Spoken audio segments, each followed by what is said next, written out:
मैं Vaishali, welcome back to my online teaching channel easy economics by Vaishali 24 पे। तो friends, मैं फिर से लेकर आ गई हूँ आपके सामने पीजीटी इकोनॉमिक्स के टॉप 10 पीवाईक्यूज जो आपके कॉम्पिटिटिव एग्जाम में बार बार रिपीटेड पूछे जाते हैं। और ये क्लास जो है वो सभी स्टूडेंट के लिए है जो भी कॉम्पिटिशन की तैयारी कर रहा है इकोनॉमिक्स से, KVS, NVS, DSSB, LT grade, GIC, EMRS, STET, BPSC, जो भी इकोनॉमिक्स से तैयारी करना चाहता है वो मेरी पीवाईक्यू की क्लासेस और कॉन्सेप्ट क्लासेस दोनों को देख सकता है, क्योंकि जब तक आप कॉन्सेप्ट को क्लियर नहीं करोगे तब तक आप MCQ या पीवाईक्यूज वगैरह सॉल्व नहीं कर सकते। तो आप मेरी दोनों क्लासेस को देखिए और आज की क्लास भी बहुत इंपॉर्टेंट है। और चलिए स्टार्ट करते हैं आज के टॉप 10 पीवाईक्यूज जो आपके एग्जाम में बार बार पूछे जाते हैं। तो पहला पीवाईक्यू है the general theory of employment, interest and money was publish in which year. की जो बुक है आपकी the general theory of employment, interest and money, वो किस ईयर में पब्लिश की गई थी? आपके चार ऑप्शन हैं 1929, 1933, 1936 एंड 1940। आप लोग मुझे इन सारे क्वेश्चंस के आंसर्स कमेंट सेक्शन में ज़रूर बताइएगा। चलिए इसका आंसर देखते हैं हम कि जो आपकी बुक है the general theory of employment, interest and money, ये J.M. कीन्स के द्वारा दी गई थी। J.M. कीन्स का पूरा नाम है John Maynard Keynes. John Maynard Keynes ने the general theory of employment, interest and money book पब्लिश करी थी और ये 1936 में आई थी। तो क्वेश्चन नंबर 1 का करेक्ट ऑप्शन सी हो जाएगा 1936। तो ये जेम कीन्स की बुक है the general theory of employment, interest and money, जो आपकी 1936 में आई थी। बहुत इंपॉर्टेंट है, बार बार आपसे पीवाईक्यू में पूछते हैं। अभी इसमें जैसे आपसे पूछा है कि ईयर पूछा है, क्वेश्चन चेंज करके आपसे जेम कीन्स का नाम दे देंगे और पूछेंगे कि उनकी बुक का नाम बताइए। तो बहुत इंपॉर्टेंट है ये क्वेश्चन। नेक्स्ट क्वेश्चन की तरफ चलते हैं, क्वेश्चन नंबर 2। नेक्स्ट क्वेश्चन है आपका, क्वेश्चन नंबर 2 है आपका the concept of consumer surplus is derived from which law. जो आपका कंज्यूमर सरप्लस का कॉन्सेप्ट है वो किस लॉ में पे आधारित है? चार ऑप्शंस हैं। पहला है हमारा लॉ ऑफ सप्लाई, बी है आपका law of diminishing marginal utility, C है law of equi marginal utility and D है लॉ ऑफ वेरिएबल प्रपोर्शन। सबसे पहले तो हम कंज्यूमर सरप्लस के बारे में जानेंगे। कंज्यूमर सरप्लस होता क्या है? कंज्यूमर सरप्लस का मतलब ये होता है कि कंज्यूमर जितना देने को तैयार है और उसने जितना दिया है उसके बीच का अंतर, उसी को कंज्यूमर सरप्लस बोलते हैं। The difference between what a consumer is willing to pay and what he actually pays, कि वो जो देने को तैयार था वो और उसने जो एक्चुअली में पे किया उसके बीच का डिफरेंस कंज्यूमर सरप्लस कहलाता है। मैं यहाँ पे लिख देती हूँ द डिफरेंस बिटवीन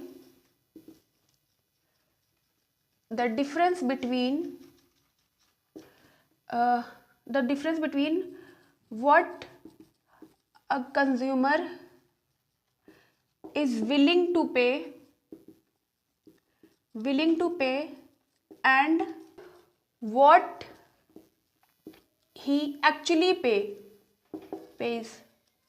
जितना देने को तैयार था और उसने जितना दिया उसके बीच के डिफरेंस को कंज्यूमर सरप्लस कहते हैं। यहाँ पे ले लेते हैं एग्जाम्पल कंज्यूमर सरप्लस का ले लेते हैं।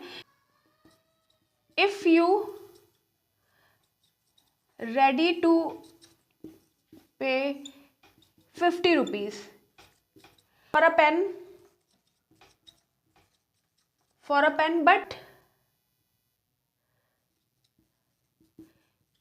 यू गेट इट 30 रुपीज, कि आप उस पेन की कीमत आप 50 रुपीज देने के लिए तैयार थे, बट आपने एक्चुअली में कितना पे किया? 30 रुपीज पे किया। उसी के बीच का डिफरेंस आपका कंज्यूमर सरप्लस कहलाता है। तो 50 माइनस 30 करो, कितना हो जाएगा? 20 रुपीज। तो 20 रुपीज आपका क्या हो जाएगा? कंज्यूमर सरप्लस हो जाएगा। यही होता है कंज्यूमर सरप्लस, कि कंज्यूमर जितना देने को तैयार था बट आपने जितना दिया उसके बीच का डिफरेंस कंज्यूमर सरप्लस कहलाता है। कि if you are ready to pay 50 rupees for a pen but आपने कितना एक्चुअली में कितना पे किया? 30 रुपीज पे किया। उसी के बीच का डिफरेंस आपका कंज्यूमर सरप्लस कहलाता है। तो ये यहाँ पे पूछा है क्वेश्चन, आपसे यही पूछा है कि जो कंज्यूमर सरप्लस है वो किस लॉ पे आधारित है, किस लॉ से रिलेटेड है? तो आपका ऑप्शन नंबर बी आपका करेक्ट हो जाएगा, law of diminishing marginal utility. Law of diminishing marginal utility already हम पढ़ चुके हैं, जिसकी क्लास अपलोड कर दी गई है, माइक्रो इकोनॉमिक्स का पार्ट है, आपको माइक्रो इकोनॉमिक्स की प्लेलिस्ट में मिलेगा, वहाँ जाके आप मेरी कॉन्सेप्ट क्लासेस को देख सकते हो मार्जिनल यूटिलिटी की। वहाँ पे आपको with table diagram with full explanation आपको पूरी क्लास वहाँ पे मिल जाएगी। तो law of diminishing marginal utility का मतलब, मार्जिनल यूटिलिटी का मतलब तो पता होना चाहिए आपको कि किसी चीज़ को, जब हम किसी चीज़ की एक्स्ट्रा यूनिट कंज्यूम करते हैं तो हमें एक्स्ट्रा सेटिस्फैक्शन मिलती है, तो उसको हम मार्जिनल यूटिलिटी बोलते हैं। बट यहाँ पे ऑप्शन में क्या है कि law of diminishing marginal utility, कि किसी चीज़ को जब हम बार बार कंज्यूम करते हैं तो एक टाइम ऐसा आता है कि जो सेटिस्फैक्शन लेवल होता है वो गिरने लग जाता है। हमने इससे पहले भी एग्जाम्पल लिया था, फिर से हम वही सेम एग्जाम्पल लेते हैं कि हमें भूख लगी तो हमने पहली रोटी खाई, तो क्योंकि उस समय हमें भूख लगी थी, तो हमने जब पहली रोटी खाई तो हमें बहुत ज़्यादा सेटिस्फैक्शन मिला। फिर हमने 2 रोटी खाई तो थोड़ा सा कम हो गया, क्योंकि पहली रोटी में भूख बहुत ज़्यादा लगी थी तो ज़्यादा सेटिस्फैक्शन मिला। दूसरी रोटी खाई तो हमें कम सेटिस्फैक्शन मिला। तीसरी खाई तो और कम हो गया। चौथी खाई तो और कम हो गया। पाँचवीं खाई तो और कम हो गया। छठी खाई तो एकदम 0 में चला गया, भूख नहीं है। 7 खाई तो एकदम माइनस में चला गया। तो एक टाइम के बाद जो आपका सेटिस्फैक्शन लेवल होता है वो गिरने लग जाता है, वो कम होने लग जाता है, कोई भी चीज़ हो।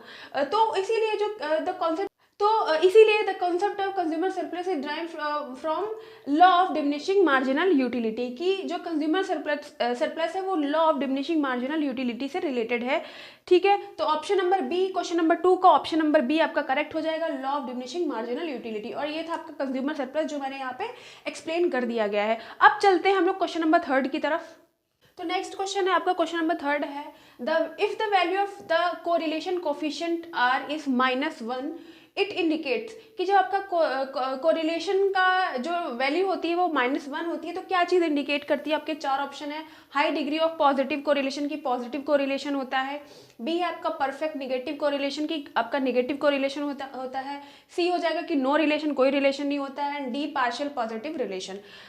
तो सबसे पहले तो हम कोरिलेशन के बारे में जानेंगे। कोरिलेशन क्या होता है आपका?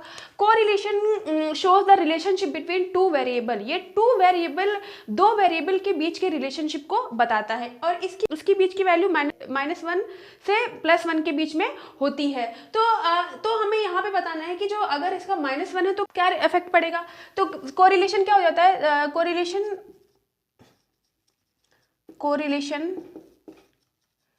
shows the relationship between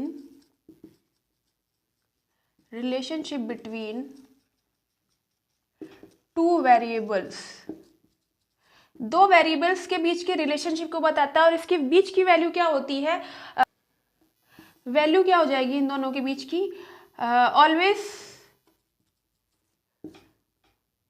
-1 and +1, इसके बीच में इनकी वैल्यू होती है। तो कोरिलेशन आपके जो वेरिएबल्स होते हैं उनके बीच की रिलेशन को बताता है, और इसकी वैल्यू क्या हो जाती है? -1 एंड +1 होती है। तो वही पूछा है कि -1 होगा तो क्या होगा। तो करेक्ट ऑप्शन हो जाएगा परफेक्ट निगेटिव कोरिलेशन, क्योंकि -1 है तो यहाँ पे बताता है कि अगर -1 है तो -1 का मतलब होता है कि जो रिलेशन है वो अपोजिट डायरेक्शन में है। जो वेरिएबल्स के बीच में रिलेशन है वो अपोजिट डायरेक्शन में। अपोजिट डायरेक्शन में कैसे कि अगर कोई एक वेरिएबल बढ़ रहा है तो दूसरे वेरिएबल डिक्रीज कर रहा है। ठीक है, अगर कोई एक variable, one variable increases but other variable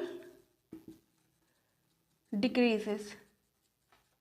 मान लीजिए कि एग्जांपल ले लेते हैं कि अगर प्राइस बढ़ा तो डिमांड क्या हो गई? घट गई। और प्राइस डिक्रीज किया तो डिमांड आपकी क्या होती है? तो कैसा रिलेशन शो करता है? निगेटिव रिलेशनशिप शो करता है। तो वही चीज़ यहाँ पे कोरिलेशन बताता है, 2 वेरिएबल्स के बीच के रिलेशन को बताता है। इसके बीच की वैल्यू इंपॉर्टेंट है, आपसे एमसीक्यू वगैरह में पूछ सकते हैं कि इसकी वैल्यू हमेशा -1 एंड +1 ही होती है।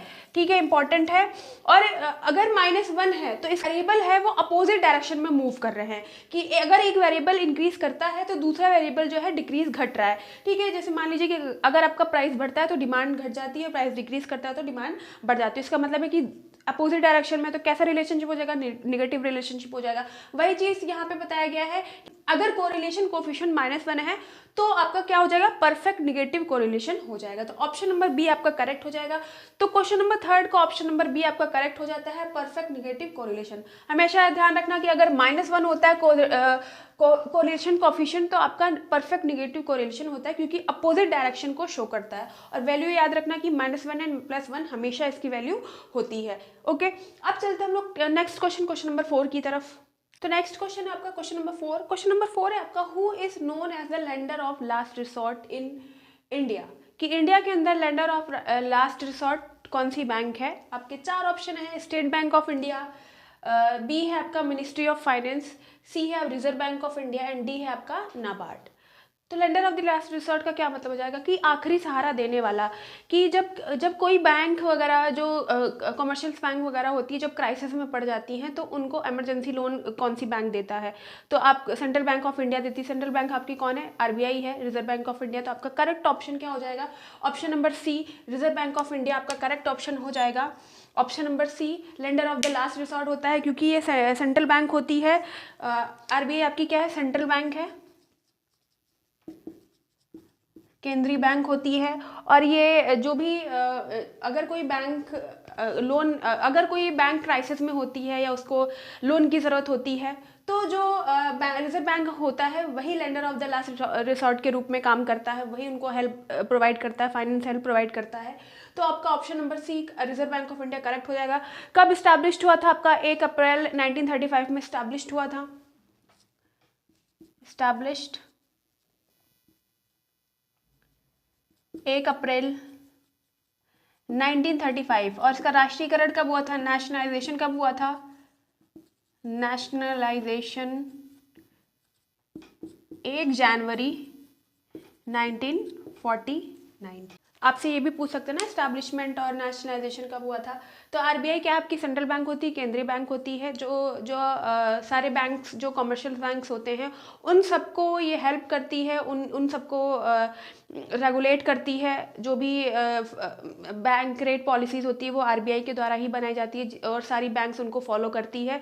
और ये lender of the last resort के रूप में भी काम करती है। अगर कोई बैंक क्राइसिस वगैरह में होती है, उनको लोन चाहिए होता है, तो आरबीआई ही होता है जो आखिरी सहारा बैंक्स को देता है। ठीक है, तो ऑप्शन नंबर बी आपका, तो आपका ऑप्शन नंबर सी आपका करेक्ट हो जाएगा, RBI. State Bank of India कौन सी बैंक होती है आपकी, कॉमर्शियल बैंक है, ये आपकी क्या है, कॉमर्शियल बैंक है, कॉमर्शियल बैंक है। और ये इस्टेब्लिश कब हुई थी, 1955 में इसका इस्टेब्लिशमेंट हुआ था, 1955 में। नाबार्ड क्या है आपकी, डेवलपमेंट बैंक है। ये जो एग्रीकल्चर सेक्टर है उनको हेल्प प्रोवाइड करती है। तो इसका फुल फॉर्म क्या हो जाएगा, national bank for agriculture and rural development, national bank for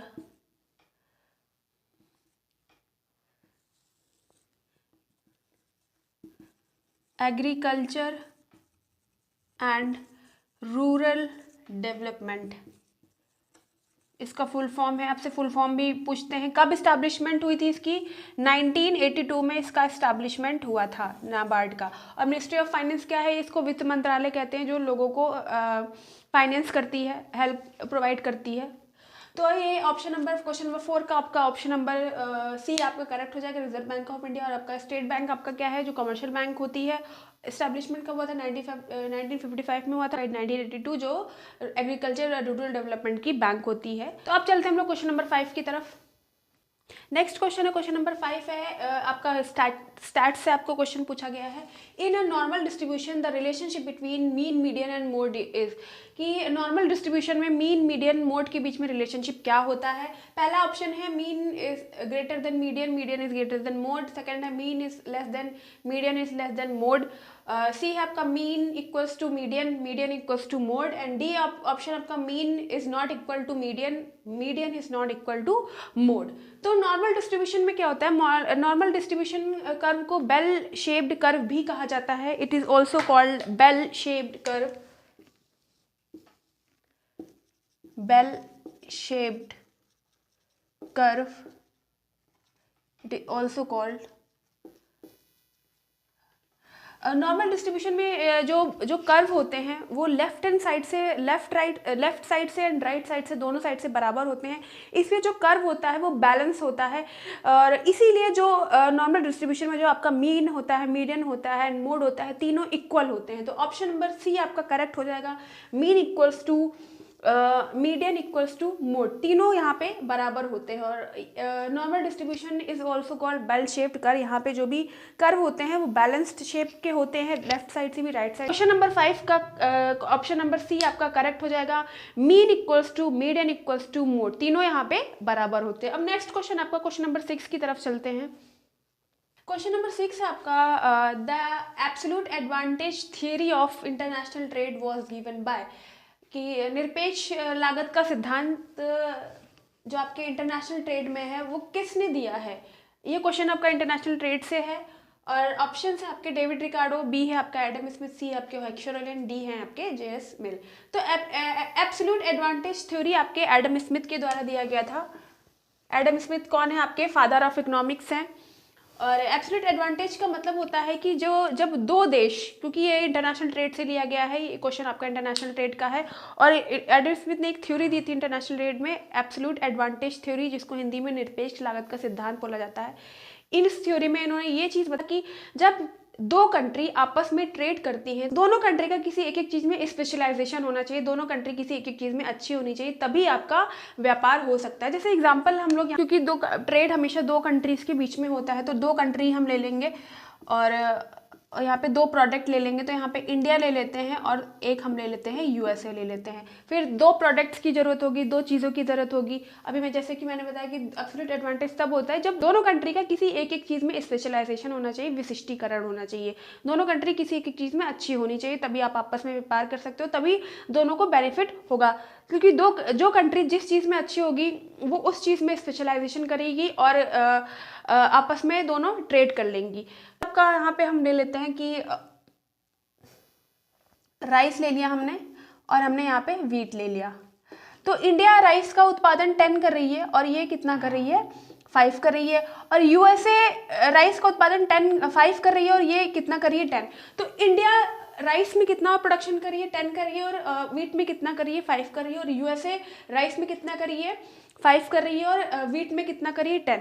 तो यहाँ पे क्या था, थ्योरी क्या बोलेगी कि दोनों कंट्री किसी एक एक चीज़ में अच्छी होनी चाहिए। तो यहाँ पे जैसे टेबल में इंडिया राइस में अच्छी है, राइस में ज़्यादा प्रोडक्शन 10 यूनिट्स का कर रही है, और यूएसए वीट का 10 यूनिट्स में कर रही है। तो यहाँ पे एडम स्मिथ ने ये कहा है कि जो कंट्री जिस चीज़ में अच्छी है उस चीज़ में स्पेशलाइजेशन करे, उस चीज़ में विशिष्टीकरण करे, और दूसरे जिस चीज़ में वो नहीं अच्छी है उसका प्रोडक्शन बंद कर दे, और आपस में दोनों कंट्री आपस में एक्सपोर्ट और इंपोर्ट कर ले, आपस में ट्रेड कर ले। कि इंडिया क्या करे कि राइस का प्रोडक्शन बढ़ा दे और वीट का प्रोडक्शन बंद कर दे, क्योंकि उसको वहाँ पे प्रॉफिट नहीं हो रहा है। और यूएसए को राइस में प्रोडक्शन कम हो रहा है यूनिट, तो वो क्या करे, राइस का प्रोडक्शन बंद कर दे और वीट उगाना शुरू करते, क्योंकि दोनों को क्योंकि यूएसए को वीट में ज़्यादा लाभ मिल रहा है, ज़्यादा प्रॉफिट मिल रहा है, क्योंकि जिस कंट्री में जो चीज़ ज़्यादा मात्रा में अवेलेबल होती है वो वहाँ पे सस्ता मिल जाता है। तो अगर यूएसए इंडिया से राइस लेगा तो उसको सस्ते दामों में मिल जाएगा, क्योंकि इंडिया में राइस ज़्यादा अच्छे से हो रहा है। और इंडिया क्या करे, इंडिया यूएसए से वीट ले ले, क्योंकि वीट उसमें वीट का ज़्यादा अच्छा हो रहा है, वीट की फसल ज़्यादा अच्छी हो रही है वहाँ पे, और इसको सस्ते दामों में मिल जाएगा। इसी को एब्सोल्यूट एडवांटेज कहते हैं कि दोनों कंट्री किसी एक एक चीज़ में होनी चाहिए, तो दोनों ही कंट्री को यहाँ पे एब्सोल्यूट एडवांटेज मिल रहा है। तो ये थ्योरी आपकी एडम स्मिथ के द्वारा दी गई थी। और एडम स्मिथ आपके कौन है, फादर ऑफ इकोनॉमिक्स कहे जाते हैं। ये क्लासिकल इकोनॉमिस्ट हैं, फादर ऑफ इकोनॉमिक्स है आपके, और क्लासिकल इकोनॉमिस्ट हैं। इनकी बुक क्या है, an inquiry into the nature and causes of wealth of nation. इनकी बुक क्या है, an inquiry into the nature and causes of the wealth of nation. Short form में कभी कभी वेल्थ ऑफ नेशन भी पूछ लेंगे। कब आई थी आपकी, 1776 में ये आपकी बुक आई थी। बहुत इंपॉर्टेंट है, आप क्योंकि आपसे उनकी बुक का नाम पूछ सकते हैं, कब आई थी ये भी पूछ सकते हो। तो फादर ऑफ इकोनॉमिक्स है और ये आपके क्लासिकल इकोनॉमिस्ट हैं, और इनकी बुक है, कभी कभी शॉर्ट फॉर्म में वेल्थ ऑफ नेशन भी पूछ सकते हैं। और पूरी बुक है इनकी, पूरी बुक का नाम है an inquiry into the nature and causes of wealth of nation, जो आपकी 1776 में आई थी। फिर बाकी ऑप्शंस भी देख लेते हैं हम। आपके डेविड रिकार्डो भी आपके कौन है, क्लासिकल इकोनॉमिस्ट। ऑलरेडी ये सारी चीज़ें हम पढ़ चुके हैं, लेकिन हम फिर भी हम यहाँ पे रिपीटेड पढ़ेंगे क्योंकि आपको याद हो जाए बार बार, क्योंकि बार बार आप कोई चीज़ पढ़ोगे तो आपको याद हो जाएगी। डेविड रिकार्डो अब भी आपके क्लासिकल इकोनॉमिस्ट है। इनकी बुक है on the principle of political economy and taxation, जो 1870 में आई थी। इनकी बुक है on the principle of political economy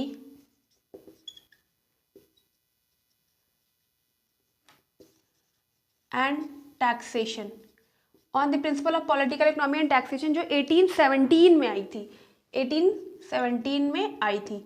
और हाँ, मोस्ट इंपॉर्टेंट चीज़, एक और चीज़ है कि जैसे आपकी इंटरनेशनल ट्रेड थ्योरी में आपकी एडम स्मिथ ने थ्योरी दी थी एब्सोल्यूट एडवांटेज थ्योरी, वैसे डेविड रिकार्डो ने भी इंटरनेशनल ट्रेड के अंदर थ्योरी दी है जिसको हम लोग कंपैरेटिव एडवांटेज थ्योरी बोलते हैं, तुलनात्मक लागत का सिद्धांत बोलते हैं। ये भी बहुत इंपॉर्टेंट है, पूछ सकते हैं कि डेविड रिकार्डो की थ्योरी कौन है, तो आपका कंपैरेटिव एडवांटेज थ्योरी, जिसको हम हिंदी में तुलनात्मक लाभ का सिद्धांत बोलते हैं। मैं यहाँ पे लिख देती हूँ उनकी थ्योरी,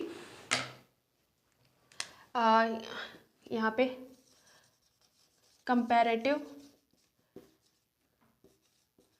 एडवांटेज थ्योरी, तुलनात्मक लागत का सिद्धांत दिया था,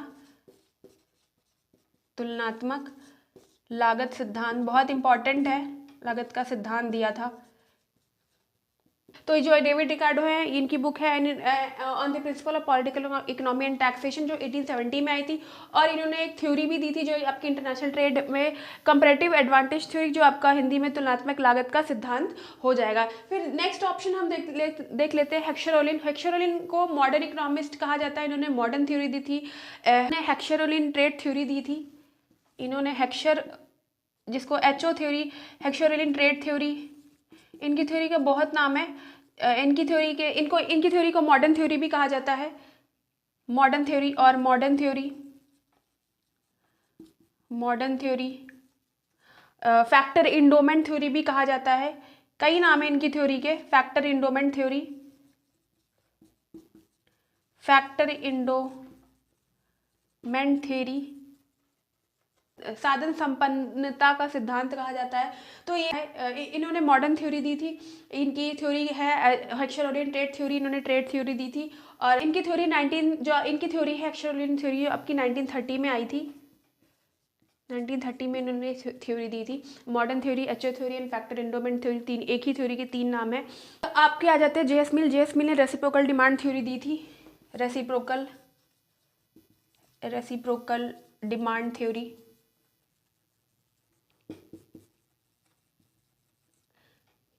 तो ये चारों आपके इंटरनेशनल ट्रेड में इन्होंने थ्योरी दी है। और 6 का करेक्ट ऑप्शन आपका ऑप्शन नंबर B हो जाएगा, एडम स्मिथ। एडम स्मिथ ने एब्सोल्यूट एडवांटेज थ्योरी दिया था, जो आपकी इंटरनेशनल ट्रेड में है। और बाकी इकोनॉमिस्ट को भी मैंने एक्सप्लेन कर दिया है। इंपॉर्टेंट है क्योंकि MCQ में कुछ भी पूछ सकते हैं न्यू क्वेश्चंस में। डेविड रिकार्डो की थ्योरी कौन सी है, कंपैरेटिव एडवांटेज, और इनकी बुक का नाम पूछ सकते हैं, कब आई थी, ऐसे ही हेक्सर-ओलिन, JS मिल। ठीक है, ये सब आपके इंटरनेशनल ट्रेड में इन्होंने अपनी अपनी थ्योरीज दी हैं। और अगर आपको मेरा पढ़ाया हुआ समझ में आ रहा है, जैसे मैं आपको PYQs वगैरह एक्सप्लेन कर रही हूँ, वैसे समझा के आपको आंसर्स बता रही हूँ, तो प्लीज़ लाइक ज़रूर करिए, क्योंकि आपका एक लाइक मुझे बहुत मोटिवेट करता है, ताकि मैं और नए नए क्वेश्चंस लेकर आऊँ, आपको पढ़ाऊँ और अच्छे से कॉन्सेप्ट की क्लासेस दूँ, और PYQs और नए नए PYQs लेकर आऊँ। तो प्लीज़ लाइक ज़रूर करिएगा एंड शेयर भी करिए एंड सब्सक्राइब भी करिए। चलिए अब चलते हैं नेक्स्ट क्वेश्चन नंबर 7 की तरफ। नेक्स्ट क्वेश्चन नंबर 7 है आपका, which of the following is a direct tax in India. Direct taxes क्या होते हैं आपके, इनको प्रत्यक्ष कर बोलते हैं।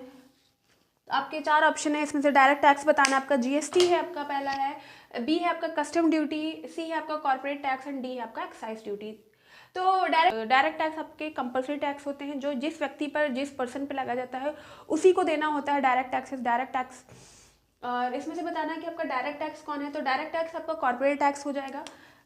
कॉर्पोरेट टैक्स जो कंपनीज पे लगाए जाते हैं, कंपनीज वगैरह देती हैं, उनके जो प्रॉफिट होते हैं उन पे जो टैक्स लगाया जाता है।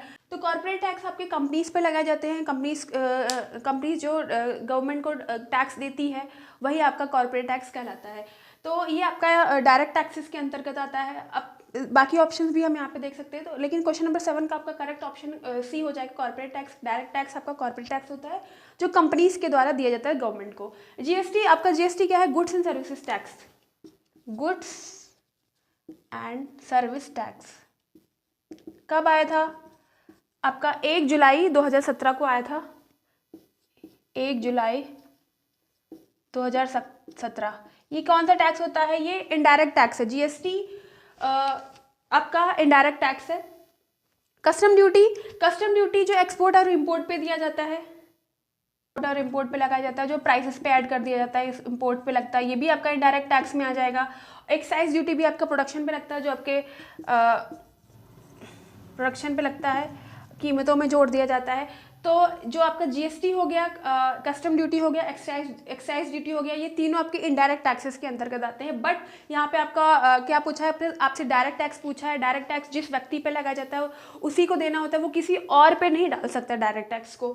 तो जो ऑप्शन नंबर सी आपका करेक्ट हो जाएगा, कॉर्पोरेट टैक्स। कॉर्पोरेट टैक्स आपकी कंपनी के द्वारा दिए जाते हैं सरकार को, गवर्नमेंट को। तो क्वेश्चन नंबर 7 का ऑप्शन नंबर सी आपका करेक्ट हो जाएगा, कॉर्पोरेट टैक्स। अब नेक्स्ट क्वेश्चन की तरफ चलते हैं, क्वेश्चन नंबर 8।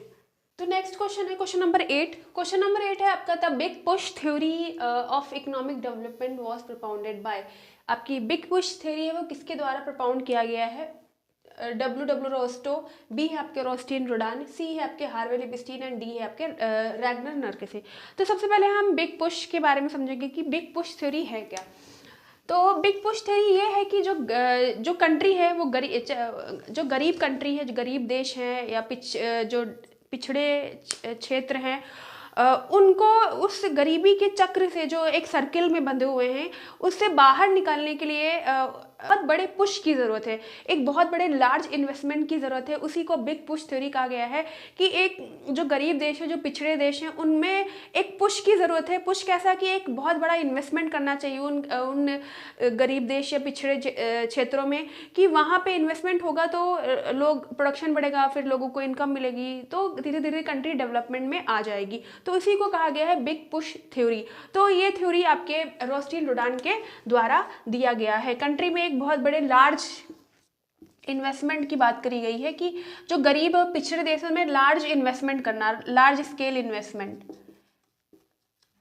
कि एक पुश देना पिछड़े और गरीब देशों को लार्ज स्केल इन्वेस्टमेंट करके, कि वहाँ पे जब इन्वेस्टमेंट होगा तो प्रोडक्शन बढ़ेगा, उत्पादन होगा, लोगों को रोजगार मिलेगा तो लोगों के पास पैसा आएगा, पर कैपिटल इनकम बढ़ेगी, नेशनल इनकम बढ़ेगी, तो कंट्री डेवलप करेगी। धीरे धीरे कंट्री क्या होगी में ग्रोथ होना शुरू हो जाएगी। इसी को बिग पुश थ्योरी कहा जाता है, जो आपके रोस्टिन रोडान के द्वारा दिया गया है। तो क्वेश्चन नंबर 8 का ऑप्शन नंबर बी रोस्टिन रोडान आपका करेक्ट हो जाएगा। अब हम चलते हैं नेक्स्ट क्वेश्चन नंबर 9 की तरफ। क्वेश्चन नंबर 9 है आपका, when total production is maximum marginal production will be, कि जब आपका टोटल प्रोडक्शन, जो कुल उत्पादन होता है, मैक्सिमम होता है, तो आपका मार्जिनल प्रोडक्शन क्या होता है? मिनिमम होता है, मैक्सिमम होता है, जीरो होता है या नेगेटिव होता है। तो टोटल प्रोडक्शन क्या होता है कि ओवरऑल प्रोडक्शन जो होता है उसको टोटल प्रोडक्शन बोलते हैं। मार्जिनल प्रोडक्शन क्या होता है कि 1 एक्स्ट्रा यूनिट, मार्जिनल का मतलब होता है 1 एक्स्ट्रा यूनिट, कि जो प्रोडक्शन चल रहा है उसमें हम किसी भी चीज़ की 1 यूनिट भी अगर एक्स्ट्रा यूनिट को हम जोड़ते हैं तो उसकी वजह से क्या होता है, एक्स्ट्रा प्रोडक्शन बढ़ता है, उसको हम मार्जिनल प्रोडक्शन बोलते हैं। तो यहाँ पर पूछा गया कि मार्जिनल प्रोडक्शन अगर मैक्सिमम होता है तो यहाँ पे पूछा गया कि टोटल प्रोडक्शन अगर आपका मैक्सिमम होता है तो मार्जिनल प्रोडक्शन आपका क्या हो जाता है। डायग्राम देख लेते हैं आपका यहाँ पे। तो ये आपका है टोटल प्रोडक्शन और ये है आपका मार्जिनल प्रोडक्शन।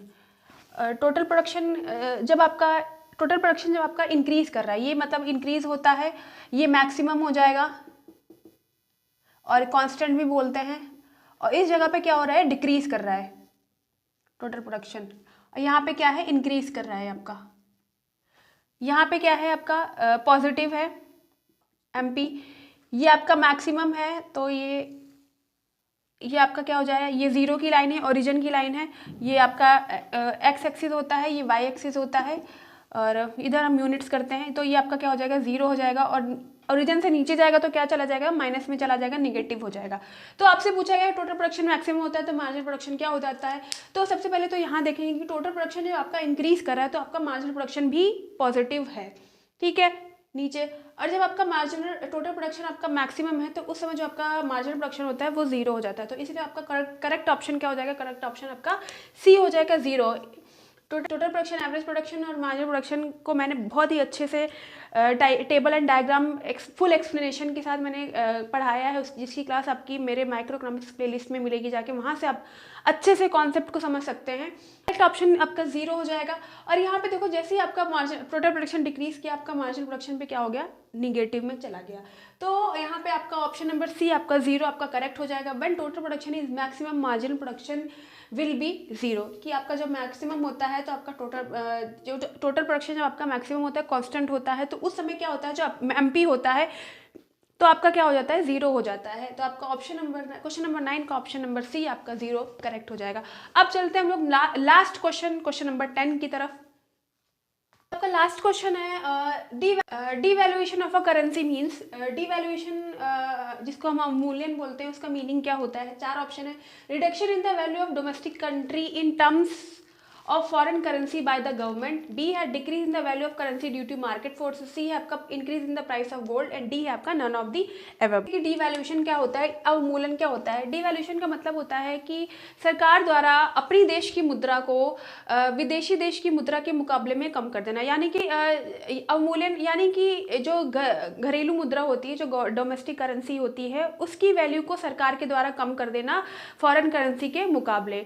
तो इससे क्या होगा, इससे ये होता है कि जो एक्सपोर्ट क्या होता है वो सस्ता हो जाता है और इंपोर्ट महंगा हो जाता है, क्योंकि अपनी देश की करेंसी जो रुपए है, अगर उसकी हम वैल्यू कम कर देंगे तो जो सामान होगा वो सस्ता मिलेगा, तो लोग ज़्यादा सामान खरीदने लग जाएंगे, तो एक्सपोर्ट बढ़ जाएगा। बट इंपोर्ट कम हो जाता है, क्योंकि विदेशी मुद्रा की वैल्यू ज़्यादा हो जाती है, जो उनकी वैल्यू जो उनकी करेंसी होती है, जैसे डॉलर है, डॉलर की वैल्यू ज़्यादा हो गई क्योंकि अपने देश की मुद्रा की वैल्यू कम कर दी गई है। तो क्या होता है कि वहाँ की चीज़ें महंगी हो जाती है। ये गवर्नमेंट जानबूझ के करती है। ऐसा इसलिए होता है क्योंकि इंपोर्ट ज़्यादा होने लग जाता है, क्योंकि बाहर से इंपोर्ट ज़्यादा होने लग जाता है, एक्सपोर्ट कम होने लगता है। तो इस चीज़ को ठीक करने के लिए गवर्नमेंट जानबूझ के डिवैल्यूएशन करती है और अपने देश की करेंसी की वैल्यू कम कर देती है फॉरेन करेंसी के मुकाबले। तो यहाँ पे ये चीज़ होता है कि आपका एक्सपोर्ट क्या होता है, सस्ता हो जाता है, और इंपोर्ट आपका महंगा हो जाता है। तो ऑप्शन नंबर ए आपका करेक्ट हो जाएगा, reduction in the value of domestic currency in terms of a foreign currency. और इसमें क्या होता है, आपका एक्सपोर्ट क्या होता है, एक्सपोर्ट क्या होता है, सस्ता हो जाता है, और इंपोर्ट क्या होता है, महंगा हो जाता है। आपसे क्वेश्चन पूछ भी सकते हैं, महंगा क्वेश्चन में पूछ सकते हैं कि डिवैल्यूएशन के समय एक्सपोर्ट इंपोर्ट क्या होता है। तो डिवैल्यूएशन में क्या होता है कि अपनी करेंसी, अपने देश की करेंसी की वैल्यू कम हो जाती है, तो उस समय क्या होता है कि चीज़ें सस्ती हो जाती है, तो बाहर के कंट्री के लोग आके हमारे यहाँ से चीज़ें खरीदने लग जाएंगे, तो एक्सपोर्ट बढ़ जाएगा।